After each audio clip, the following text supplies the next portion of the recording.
పరిశుద్ధ గ్రంథములో ఒక ప్రత్యేకమైన అంశాన్ని మనం ధ్యానం చేస్తున్నాం.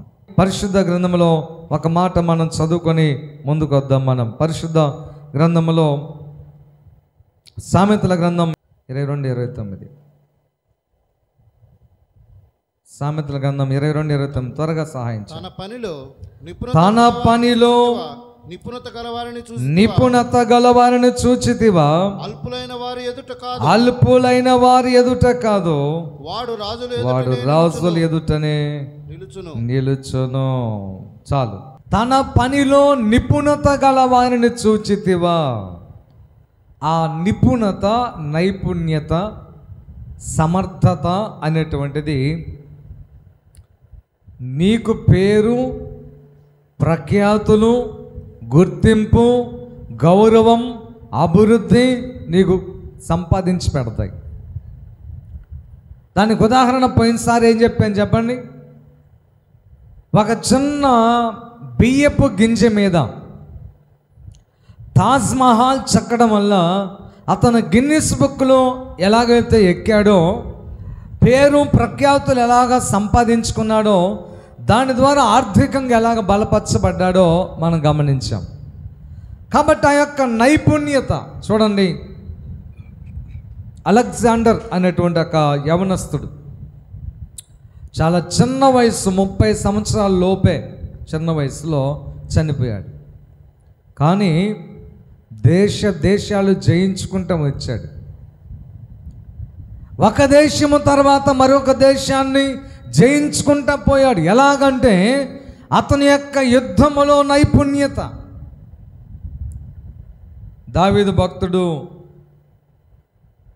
యుద్ధములో నైపుణ్యత సాధించాడు. గొర్రెల దొడ్డులో ఉన్న దావీదు మహా గొప్ప చక్రవర్తిగా ఎలాగా మారాడంటే నైపుణ్యత సాధించటం వల్ల. దేనివల్ల చెప్పండి? నైపుణ్యత అంటే నిపుణత సాధించడం. అర్థమైన వాళ్ళు స్తోత్రం చెప్పండి. హల్లెలూయా. దేవుడు దావీదు ద్వారా యుద్ధం జరిగించిన మాట నిజమే, కానీ ఆ రాయి ఖచ్చితంగా అక్కడే తగలటంలో దేవుని ఉద్దేశం ఉన్నప్పటికీ ఆయన యొక్క యుద్ధ నైపుణ్యత కూడా అందులో ఉన్నది. కాబట్టి యుద్ధ నైపుణ్యత, ఆ నిపుణత అనేటువంటిది నిజంగా మనకు గుర్తింపునిస్తుంది. మన యొక్క అభివృద్ధిని ఉన్నతమైనటువంటి శిఖరానికి తీసుకుని వెళ్తుంది. అది జరగాలంటే నీవు సమర్థత సాధించాలి. అర్థమవుతున్న స్తోత్రం చెప్పండి. హల్లెలూయా. ఇప్పుడు ఒక మాట చెప్పి నేను ముందుకు వస్తాం.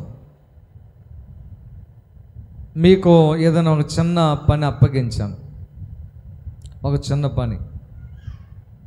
ఆ పని అప్పగించిన తర్వాత నీవు సమర్థుడవు, సమర్థురాలవైతే ఏం చేస్తావు చెప్పండి? అన్న నాకు ఒక పని అప్పగించాడు కాబట్టి నా పని మానుకున్నా పర్వాలేదు, నేను నష్టపోయినా పర్వాలేదు, ఖచ్చితంగా నా మీద పెట్టుకున్న నమ్మకాన్ని నేను వమ్ము చేయకూడదు. కాబట్టి అది నేను నిర్వర్తించాలని చెప్పి దానికోసం నీవు ఎలాగైనా ముందుకెళ్ళి దాన్ని సాధిస్తావు. అదే సమర్థత. హల్లెలూయా. అప్పుడు నీకు పని అప్పగించినటువంటి యజమానికి నీ మీద ఒకలాంటి నమ్మకము, కాన్ఫిడెంట్ లెవెల్స్ పెరుగుతాయి. అప్పుడు ఏం చేస్తామంటే, ఇదిగో ఒక బాధ్యత అప్పగించినటువంటి ఆ యజమానుడు 2 బాధ్యతలు అప్పగిస్తాడు, 3 బాధ్యతలు అప్పగిస్తాడు. అందుకే దానికి ఉదాహరణ మత్తయి సువార్తలో ఉంది. చదవండి. మత్తయి సువార్త 25:15 చదవండి. మత్తయి సువార్త 25:15. అతడు ఒకడికి 5 తలంతులను, ఒకనికి 2 తలంతులను, ఒకనికి 1 తలంతును ఎవని సామర్థ్యము చొప్పున. ఎలా ఇచ్చాడని చెప్పండి? ఎవని సామర్థ్యము చొప్పున వానికి ఇచ్చి. మిగతా వాళ్ళందరూ సనుగుతా గొణుగుతా ఉన్నారు. ఆయనకు 5 ఎందుకు ఇవ్వాలి? ఆయనంటే ఎక్కువ ప్రేమ. ఈయనకు 3 ఎందుకు ఇవ్వాలి అంటే ఆయనంటే ఎక్కువ ఇష్టాలు ఏముండదు అక్కడ. నీ సామర్థ్యం నువ్వు చేయగలవా లేదా? ఆ కృపలను ఉపయోగించుకోగలవా? ఆ డబ్బు నీవు ఖచ్చితంగా మేనేజ్ చేయగలవా? అప్పగించిన ఆ పనిలో నిజంగానే నీవు సరైన రీతిగా దాన్ని నిర్వర్తించగలవా అనే దాన్ని బట్టే నీకు అత్యధికమైనటువంటి పనులు అప్పగించబడతాయి. అక్కడ అన్నాడు, ఒకనికి 2 ఇచ్చాడు, రెండో ఒకట, ఒకనికి 5 ఇచ్చాడు, ఒక అతనికి 2 ఇచ్చాడు, ఒక అతనికి 1 ఇచ్చాడు. ఇచ్చి అన్నాడు, వాని సామర్థ్యము చొప్పున. అంతే, సామర్థ్యతను బట్టే. హల్లెలూయా, స్తోత్రం చెప్పండి గట్టిగా. కొన్నిసార్లు చిన్న చిన్న పిల్లల్ని పిలిచి తల్లిదండ్రులు, అంటే మరీ చిన్న పిల్లలని కాదులే, వాళ్ళకి పెద్ద పని అప్పగిస్తుంటారు. నేనుండి వాళ్ళతో అంటానమ్మా, ఎందుకు చిన్నపిల్లడికి ఆ పని చెప్పి వాడికి ఆ డబ్బులు లెక్క తెలుసా? సరుకులు కరెక్ట్గా తెస్తాడా? అసలు అంత దూరం ఒక్కడే పోయి రాగలడా? అరే చిన్నపిల్లని పంపిస్తున్నారు అని అడుగుతా నేను. వాళ్ళు అంటారు, వాడు సామర్థ్యం గలవాడండి మాస్టర్ గారు, వాడు మొత్తం వెళ్ళి ఆ పని అంతా చేసుకొని పూర్తి చేసుకొని రూపాయితో పాటు మాకు లెక్క చెప్తాడు. ఇలాగ చాలాసార్లు జరిగింది. అందుకనే వాని మీద ఆ నమ్మకం ఉంది కాబట్టి పంపించామని నాకు చెప్తూ ఉంటారు. అదేంటంటే సామర్థ్యం. హల్లెలూయా, హల్లెలూయా, హల్లెలూయా. కాబట్టి ఒకటి, ఆ సామర్థ్యత నీకు రావాలంటే ఒకటి లెర్నింగ్, నేర్చుకోవాలి. రెండవది ఎమోషనల్ కంట్రోల్, అనగా భావోద్వేగ సంబంధించినటువంటి విషయాలలో నీకు కంట్రోల్, నియంత్రణ ఉండాలి. ఏడుపు వచ్చినప్పుడు దాన్ని నీలో అణుచుకోగలగాలి. కోపం వచ్చినప్పుడు నీవు దాన్ని కంట్రోల్ చేసుకోగలగాలి. దుఃఖం వచ్చినప్పుడు నీలో నీవే కృంగిపోవాలి తప్ప ఆ దుఃఖం యొక్క ఆ ఫ్రస్ట్రేషన్ అంతా భర్త మీదో, భార్య మీదో, బిడ్డల మీదో, ఆ సహ ఉద్యోగుల మీదో నీవు దాన్ని రుద్దకూడదు, నీవే అనుభవించాలి. ఆ ఫ్రస్ట్రేషన్, ఆ దుఃఖం యొక్క ఆ ఫ్రస్ట్రేషన్. అలాగే కొన్నిసార్లు ఉత్సాహం వస్తుంది. ఆ ఉత్సాహంలో నీకు కంట్రోల్ ఉండాలి, లేకపోతే అప్పుల పాలైపోతావు. ఉత్సాహం అనేటువంటిది కూడా, సంతోషం అనేటువంటిది కూడా ఒక ఎమోషనల్. అందులో కూడా నీకు ఏదో సంతోష సందర్భాలు వచ్చినాయని చెప్పి తాగండ్రా, తినండ్రా, ఎంత తీసుకురండి, దానివల్ల నువ్వు అప్పుల పాలైపోతావు. అది కూడా క్రాస్ అయ్యామనుకోండి, ఆ ఎమోషనల్ క్రాస్ అయితే నీకు మళ్ళీ చింతలు ప్రారంభమవుతాయి. కాబట్టి ఎమోషనల్ కంట్రోల్ ఉండాలి. స్తోత్రం చెప్పండి గట్టిగా, హల్లెలూయా. లేకపోతే నువ్వు బలహీనమైన వ్యక్తిగా ప్రజలకు కనబడతావు. ఈడో దుఃఖం వచ్చినా ఆగడరా, సంతోషం వచ్చినా ఆగడు, అంతలేకే బయటపడతాడు, అంతలేకే కంట్రోల్ ఉండాలి. హల్లెలూయా. నీ మనో స్ట్రెంత్, మానసిక స్థైర్యం, నీ మానసిక బలం అనేటువంటిది నీ కంట్రోల్ మీదే ఆధారపడి ఉంటుంది. స్తోత్రం చెప్పండి గట్టిగా, హల్లెలూయా. ఈరోజు 3వ విషయం చెప్తున్నాను నేను. పరిశుద్ధ గ్రంథంలో యోహాను సువార్త 5వ అధ్యాయము 7వ వచనం చదువుదాం. 5వ అధ్యాయము 7వ వచనం. 3వది, నువ్వు సమర్థవంతమైన వ్యక్తిగా ఉండాలంటే ఇతరుల మీద ఆధారపడటం మానుకోవాలి. ఇతరుల మీద ఆధారపడటం.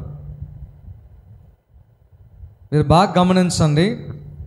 యోహాను సువార్త 5వ అధ్యాయంలో ఒక కోనేరు ఉందంట. ఆ కోనేరు యొక్క ప్రత్యేకత ఏమిటంటే, అప్పుడప్పుడు దేవుని దూతలు వచ్చి ఆ కోనేటి నీటిని అలాగ కదిలిస్తూ ఉంటారంట. ఆ కోనేటి నీటిని అలాగ కదిలించినప్పుడు ఎవరైతే మొట్టమొదట ఆ కోనేటిలో దిగుతారో వాళ్ళు కుంటోళ్ళైనా గుడ్డోళ్ళైనా ఏ జబ్బైనా సరే బాగుపడి వస్తారంట. ఈ వార్త అక్కడికి తెలిసింది. వాడి పేరు ఏదో తెలియదు కానీ నేనైతే బద్ధకస్తుడు, సోమరిపోతు, అసమర్థుడు, ఇంక చాలా పేర్లు పెడతాం. మరి మీరు ఇంకేం పెట్టుకుంటారు పెట్టుకోండి. బద్ధకస్తుడు, సోమరిపోతు, అసమర్థుడు, చేతకాని వాడు, ఉన్న అవకాశాలు ఉపయోగించుకోవడం చేతకానటువంటి దద్దం అని పేర్లు పెడతా నేను. చాలామంది ఏమంటారంటే, నీకంటే మీ నాన్న హెల్ప్ చేశాడండి, నీకంటే మీ అమ్మ మీకు సంపాదించి పెట్టిందండి, నీకంటే మీ అన్న. ఇదంతా చేతకాని మాటలు. ఎవరో నిన్ను పైకి లేపితే అది కాదు. ఏమి లేకుండా జీరో నుంచి నువ్వు పైకి రావాలి. అది సమర్థత. హల్లెలూయా, హల్లెలూయా, హల్లెలూయా. అది సమర్థత. ప్రియమైన దేవుని బిడ్డలారా, జాగ్రత్తగా వాక్యాన్ని జ్ఞాపకం చేసుకునండి. మనము సమర్థులం అవ్వాలంటే ఒకటి లెర్నింగ్ నేర్చుకోవాలి, రెండు భావోద్వేగ సంబంధించినటువంటి నియంత్రణ ఉండాలి, మూడవది ఇతరుల మీద ఆధారపడటం మానుకోవాలి. అర్థమైన వాళ్ళు స్తోత్రం చెప్పండి. ఇక కథ చెప్తాను జాగ్రత్తగానండి. ఫస్ట్ దూకాల అమ్మ 38 సంవత్సరాల నుంచి కోనేటి దగ్గరే ఉన్నాడంట. యేసుప్రభు కూడా పుట్టలే ఇంకప్పటికి. వాడు కోనేటి దగ్గరకు వచ్చినప్పటికీ యేసుప్రభు పుట్టలేదు. యేసుప్రభు పుట్టి పెరిగి పెద్దోడై బాప్తిసం ఉంది, సేవ ప్రారంభించిన తర్వాత అప్పుడు ఆ సేవలో భాగంగా కోనేటి దగ్గరకు వచ్చినప్పుడు ఈ మహానుభావుడు తారసపడ్డాడంట. తారసపడి అడిగాడంట, అయ్యా నీకేం హెల్ప్ కావాలి, కెన్ ఐ హెల్ప్ యూ? నువ్వు స్వస్థపడాలని కోరుచున్నావా, నేను నీకేమి సహాయం చేయాలి? దేవుడు అడిగాడు. అడిగినప్పుడు ఏం చెప్పాలి? ఏం చెప్పాలి చెప్పండి? చెప్పరేమమ్మా, ఏం చెప్పాలి? కోనేటి దగ్గరే ఉన్నాడు అతను. ప్రభు వచ్చి నేను నిన్ను స్వస్థపరచాలని అనుకుంటున్నావా, నీకేం కావాలి, కెన్ ఐ హెల్ప్ యూ అని అడిగాడు. అప్పుడు ఏం చేయాలి? అయ్యా నేను స్వస్థపడాలని కోరుకుంటున్నానంటే చేయి పెట్టి బాగు చేస్తాడో లేకపోతే గొంతులో నెడతాడు, ఏదో ఒకటి చేసేవాడిగా కోనేట్లే యేసు ప్రభు.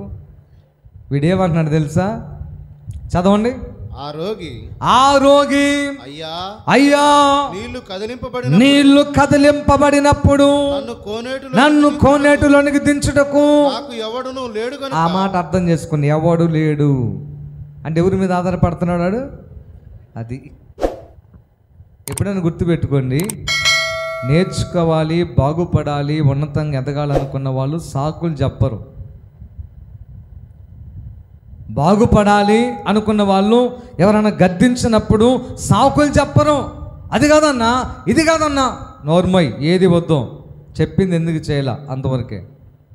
నువ్వు చేయలేదు కాబట్టి క్షమాపణ అడుగు, అంతే. క్షమించండి, చేయలేకపోయాను, ఇంకోసారి చేస్తాను. అది సమర్థత,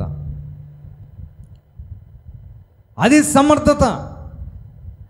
సాకులు చెప్పే స్వభావము నీకుంటే నువ్వు ఎప్పటికీ నీ సమర్థుడవు కాలేవు. ఇతరుల మీద ఆధారపడితే ఎప్పటికీ నీ సమర్థులము కాలేవు. సీరియస్గా తీసుకోండి, జోక్గా తీసుకోబాకండి, ఎలా అటు ఇటు చూడబాకండి.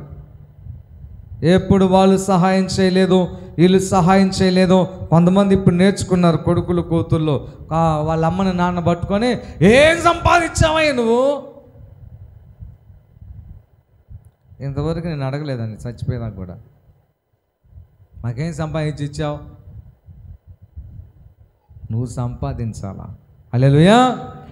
నీవు దేవుడు నీకు ఇచ్చిన ఆరోగ్యాన్ని బట్టి, నీకు ఇచ్చిన జ్ఞానాన్ని బట్టి, నీకు ఇచ్చినటువంటి చదువును బట్టి, నీకు ఇచ్చినటువంటి కాళ్ళు చేతులను బట్టి, నీ యొక్క ఆ టాలెంట్స్ను ఉపయోగించి నీవు సంపాదించాలా? హల్లెలూయా, హల్లెలూయా. సమర్థుడు ఎప్పుడు ఇతరుల మీద ఆధారపడడు. సమర్థుడు ఎప్పుడు ఇతరుల లోపాలను బట్టి, ఇతరుల యొక్క లోపాలను బట్టి బలహీనపడడు.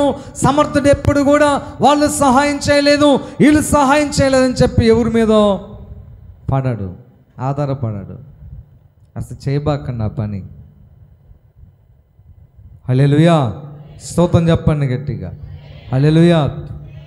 కొన్నిసార్లు నీకు సామర్థ్యం కలిగించడానికి నీవు ఆధారపడేటువంటి మనుషులను, కొమ్మలను దూరం చేస్తాడు.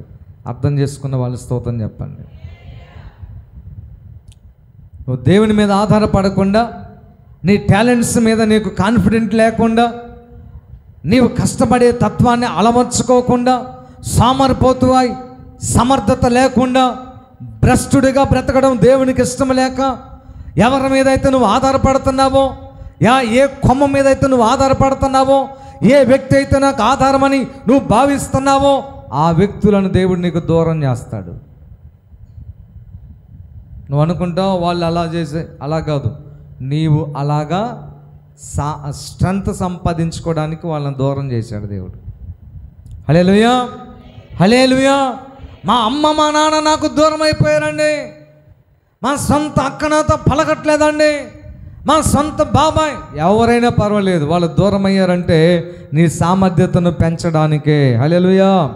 నువ్వు నేర్చుకోవడానికే, నువ్వు పాఠాలు నేర్చుకోవడానికి తప్ప, నీ మీద నువ్వు ఆధారపడటం ఎలాగో నేర్చుకోవడానికి తప్ప, ఇతరుల మీద ఆధారపడకూడదని ఆ తత్వాన్ని నీవు బోధపరుచుకుంటామని వాళ్ళందరినీ దూరం చేస్తున్నాడు యేసయ్య. హల్లెలూయా, హల్లెలూయా. పక్షి తన పిల్లలను, ఆ కథ అంతా మీకు తెలుసు, నేను వివరంగా చెప్పాల్సిన పని లేదు.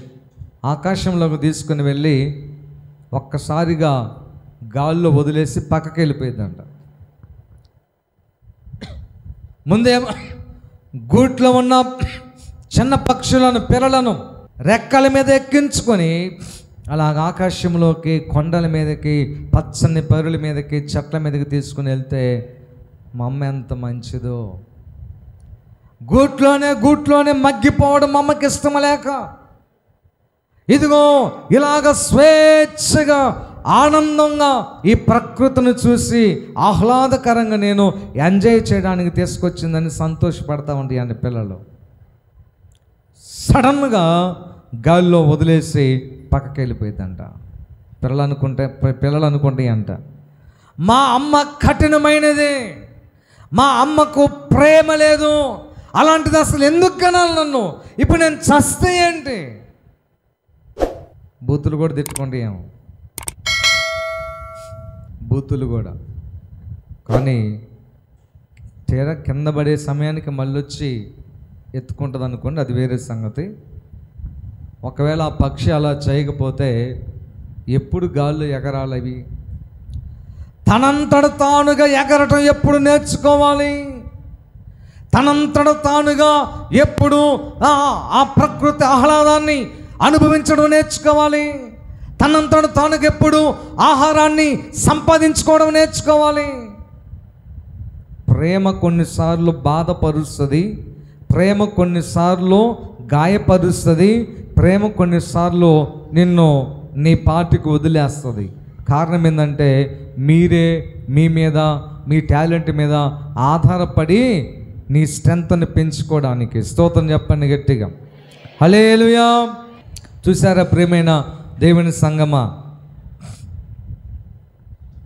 అలాగ పక్షి వదిలేస్తుందంటే నీవు నేర్చుకోవడానికి, చెప్పండి, నీవు నీ సొంతగా బ్రతకడానికి. హల్లెలూయా. ఇతరుల మీద ఆధారపడితే నీ టాలెంట్ నువ్వు మర్చిపోతావు. ఇతరుల మీద ఆధారపడితే నీలో జ్ఞానం ఉన్న సంగతి మర్చిపోతావు. ఇతరుల మీద ఆధారపడితే నీ బలాన్ని నీవే గుర్తించలేవు. ఇతరుల మీద ఆధారపడితే నీ తెలివెంతో నీకే అర్థం కాదు, నీ బలం ఎంతో నీకు అర్థం కాదు. నీవంటే ఏమిటో నువ్వు మర్చిపోయే ప్రమాదం ఉంది. ఇతరుల మీద ఆధారపడబాక, ఎవరైనా సరే. హల్లెలూయా, హల్లెలూయా, హల్లెలూయా. ఒక మాట చెప్తాను చూడండి, ఇలాగే నీ చెయ్యి ఉండాలని కోరుకో, అది సమర్థత. ఇలాగ నా చెయ్యి ఉండాలని ఆశించకు, అది నీ అసమర్థత. ఇదంటే సహాయం అడగటం, వాళ్ళు చేస్తే బాగుండు, వీళ్ళు చేస్తే బాగుండు, వాళ్ళు ఉద్యోగం ఇప్పిస్తే బాగుండు, వీళ్ళు డబ్బు ఇస్తే బాగుండు, వాళ్ళు ఇల్లు కట్టిస్తే బాగుండు, వాళ్ళు నన్ను బలపరిస్తే బాగుండు, వాళ్ళు నా కోసం ప్రార్థన చేస్తే బాగుండు, వాళ్ళు ఇతరులు. అలా కాదు, నేను చేస్తాను, నేను చేసే స్థాయికి ఎదుగుతాను. హల్లెలూయా. నేను ఇచ్చే స్థాయికి ఎదుగుతాను. నేనే ఉద్యోగములను కల్పించే కంపెనీ పెట్టాలి. నేనే ఎన్నో రకాలైనటువంటి సంస్థలను నెలకొల్పే స్థాయికి ఎదగాలి. ఇలాగా నీ చెయ్యి పైన ఉండాలి. స్తోత్రం చెప్పండి గట్టి, హల్లెలూయా. ఇలా ఉండాలి నీ చెయ్యి. దానియేలు గారు అదే ప్రార్థన చేసేవాడంట. యేసయ్యా, నా చెయ్యి ఎప్పుడు ఇలా ఉండకూడదయ్యా, ఇలా ఉండాలి. నేను అడుక్కోదలుచుకుంటే కేవలం నీ దగ్గర అడుక్కుంటా. నేను కానీ మనుషుల దగ్గర నేను వెళ్ళి చేయి చాపను, వాళ్ళ దగ్గరికి వెళ్ళి చేతులు కట్టుకొని నిలబడను, వాళ్ళ దగ్గరికి వెళ్ళి ఆ సహాయం చేయండి సార్, ఈ సహాయం చేయండి మేడం అని పాను. కాబట్టి ప్రపంచంలోనే ఒక ఉన్నతమైనటువంటి వ్యక్తిగా దానియేలు గారిని దేవుడు సిద్ధం చేశాడు. హల్లెలూయా. ఎక్కడ కాదు, ప్రపంచంలోనే. నీ స్థాయిని పెంచేది నీ సామర్థ్యం, నీ స్థాయిని పెంచేది నీ యొక్క సామర్థ్యం. అందుకని ఇతరుల మీద ఆధారపడటం నేర్చుకుంటే నువ్వు అక్కడే ఉంటావు. ఎక్కడేసిన గొంగలి అక్కడే. నువ్వు అనుకో, నేనెందుకు చేయలేను, క్వశ్చన్ చేసుకో. వాళ్ళెందుకు చేయలేదు, క్వశ్చన్ చేసుకోబాక. వాళ్ళెందుకు పిలవలేదు, క్వశ్చన్ చేసుకోబాక. వాళ్ళెందుకు గౌరవాన్ని ఇవ్వలేదు, క్వశ్చన్ చేసుకోబాక. వాళ్ళెందుకు కూర్చోమని అనలేదు, క్వశ్చన్ చేసుకోబాక. వాళ్ళెందుకు పెట్టలేదు, క్వశ్చన్ చేసుకోబాక. నేనెందుకు పెట్టలేదు, క్వశ్చన్ చేసుకో, బాగుపడతావు. హల్లెలూయా. నేనెందుకు ఇవ్వలేకపోయాను, క్వశ్చన్ చేసుకో. వాళ్ళు నన్ను పిలవలేకపోయారా, అయినా పర్వాలేదు, నేను ఒక స్థాయికి వెళ్ళి నన్ను కూడా పిలిస్తే బాగుండని అవతల వ్యక్తి అనుకునేటట్లుగా చేస్తా. అలా క్వశ్చన్ చేసుకో. అర్థమైన వాళ్ళు స్తోత్రం చెప్పండి. హల్లెలూయా, హల్లెలూయా. ప్రియమైన దేవుని బిడ్డలారా, ఇప్పటికీ నేను పెద్ద సమర్థుడను కాను, కానీ నేను కూడా నేర్చుకుంటున్నాను మీలాగే. కానీ ఒకటి మాత్రం నాకు ఇష్టం, నేను అది చేస్తా. ఏంటంటే ఇది నా వల్ల కాదు, ఇది నేను చేయలేను, అది సాధ్యం కాదేమో అనేది నేను ఎప్పుడూ అసలు ఆలోచించను. ఇంతవరకు నాకు ఎప్పుడు అలా తలంపు రాలా. ఇది కట్టలేనేమో, ఇది కొనలేనేమో, ఇది సాధించలేనేమో, ఆ వ్యక్తిని నేను సంపాదించుకోలేనేమో, ఇలాంటిది నాకెప్పుడు మనసులో అసలు రాదు. మీరు నేను మట్టి ద్వారా పుట్టిన వాళ్ళమే. హల్లెలూయా. బైబిల్లో వ్రాయబడుతూ ఉంది, ఏలియా మనలాంటి స్వభావము గల మనుష్యుడే. అతడు ప్రార్థించగా 3.5 సంవత్సరములు వర్షము ఆగెను, అతడు ప్రార్థించగా వర్షము కురిసెను. స్తోత్రం చెప్పండి గట్టిగా. మరి నీవు నేను మనుషులమే, మనకు కూడా సాధ్యమే, మనకు కూడా సాధ్యమే. కనుక ప్రియమైన దేవుని బిడ్డలారా, ఈ లోకమంతట్లో శ్రేష్టమైన జీవితం, శ్రేష్టమైన జీవిత అవకాశం మనకే దేవుడు ఇచ్చాడు. ఉన్నది ఒక్క జీవితం, ఒక్క లైఫ్. దాన్ని వృధా చేసుకునే వాళ్ళు ఎవరంటే అసమర్థులే. దాన్ని ఎంజాయ్ చేయకుండా, అనుభవించకుండా, ఇచ్చినటువంటి ఆయుష్ని ప్రభు మహిమార్థమై నీకు దీవెనకరంగా దానిని తృప్తిగా అనుభవించకుండా వేస్ట్ చేసుకునే వాళ్ళు అసమర్థులు. అసమర్థులు కూర్చొని గాలిలో మేడలు కడుతుంటారు. అసమర్థులు రేపది చేద్దామని చెప్పి అది చేయకముందే ఇప్పటి నుంచే సంతోషపడుతూ దానిని ఊహల్లో అనుభవిస్తూ ఉంటారు. పొట్టిదే ఏం కాలే, అప్పటికి చాలా టైం పట్టింది. ఎప్పుడో ఉద్యోగం వస్తుంది కాబట్టి, ఆ ఉద్యోగం ద్వారా వచ్చే జీతంతో బతుకుతాను కాబట్టి దానికి రెట్టింపు అప్పు ఇప్పుడే చేస్తా. యేసు ప్రభు రావాలి, ఎవరు రావాలి. అరే బాగుపడాలని కోరుతున్నావా, స్వస్థపడ కోరుచున్నావా? ఏం చెప్పాలి వాడు? అవునయ్యా నేను స్వస్థపడ కోరుచున్నాను. కానీ వాడేమన్నాడు? ఎవడును నన్ను కోనేటిలో, చెప్పమ్మా, ఎవడు నన్ను కోనేటిలో దించలేదు. ఎవడు వచ్చి కోనేటి దించాలంట. అమ్మ కోనేరు ఎంత దూరం ఉంటుంది చెప్పండి. ఉదాహరణ అంటే అక్కడ వాడు కోనేటి దగ్గర అన్నాడు కాబట్టి ఇది కోనేరు అనుకోండి. దగ్గర అంటే రోడ్డు మీద ఉంటావా? ఆ దగ్గర అంటే ఎక్కడ ఉంటాం? మా ఇంటికాడ ఉంటావా? దగ్గర అంటే ఎక్కడ ఉంటాం? ఆ కోనేటి పక్కనే ఏదో మహా అయితే ఒక 5 అడుగులు 10 అడుగులు. 38 సంవత్సరాల్లో సీమతలకాయంత జరిగిన పల్లెడా? 38 సంవత్సరాల్లో సీమతలకాయంత జరిగిన రోజంతా అట్ట ఇట్ట జరిగి చిన్నగా ముడితో దోక్కుంటా, లేదనుకో పాక్కుంటా పల్లెడా? అదే అసమర్థత అంటే. ఎవరో వస్తారు ఏదో చేస్తారంటే వేస్ట్గా 38 సంవత్సరాలు పోయింది. ఎవరో వస్తారు ఏదో పైకి తీస్తారనుకుంటే వేస్ట్గా నీ ఆయుష్ వేస్ట్ అయిపోతుంది, నీ జీవితం వేస్ట్ అయిపోతుంది, నీ సమయం వేస్ట్ అయిపోతుంది, నీకున్న బలం వేస్ట్ అయిపోతుంది. నువ్వు ఎంతో కోల్పోతావు. ఇతరుల మీద ఆధారపడే వాళ్ళు చాలా కోల్పోతారు. స్తోత్రం చెప్పండి గట్టి. నేను అదే చెప్తాను, గుర్తుపెట్టుకోండి. వంట చేయటం నేర్చుకుని అంట, ఇల్లు ఊడవటం నేర్చుకుని అంటాను, లేకపోతే ఆ పని చేయండి, ఈ పని, ఏ పని అయినా సరే ఈ పని రాదు అనే మాట నీ నోట రాకూడదు. పురుషులైన స్త్రీలైనా ఏ పని నువ్వు చేయాలా. డ్రైవింగ్ కార్ రావాలి, బైక్ రావాలి, బుల్లెట్ రావాలి, ట్రాక్టర్ రావాలి, ఏదైనా నీకు రావాలి, వంట రావాలి, అన్ని పనులు నీకు తెలిసి ఉండాలి. అన్ని పనులు తెలిసి ఉండాలి. రాదనే మాట మీ నోట రాకూడదు. సమర్థత. స్తోత్రం చెప్పండి గట్టిగా, హల్లెలూయా. కాబట్టి ప్రియమైన దేవుని బిడ్డలారా, మనం సమర్థులం అవ్వాలంటే, నైపుణ్యత కలిగిన వారిగా ఉండాలంటే, 1 లెర్నింగ్ నేర్చుకోవాలి, 2 భావోద్వేగ నియంత్రణ ఎమోషనల్ కంట్రోల్ ఉండాలి, 3వది ఇతరుల మీద ఆధారపడటం మానుకోవాలి, 4వది ప్రతి చిన్నదానికి భయపడటం. చూడండి పరిశుద్ధ గ్రంథంలో 1వ దినవృత్తాంతముల గ్రంథం 28వ అధ్యాయము 20వ వచనం చదువుదాం. 21వ దినవృత్తాంతాల గ్రంథం 28, 20. మరియు దావీదు తన కుమారుడైన సొలొమోనుతో చెప్పునదేమనగా, నీవు బలము పొంది ధైర్యము తెచ్చుకొని పని పూనుకొనుము, భయపడకుండము, వెరవకుండము. చాలా చాలా ఇంపార్టెంట్ ఇది, గుర్తుపెట్టుకోండి. సమర్థుడు ఊరికనే భయపడతాడు అంతే.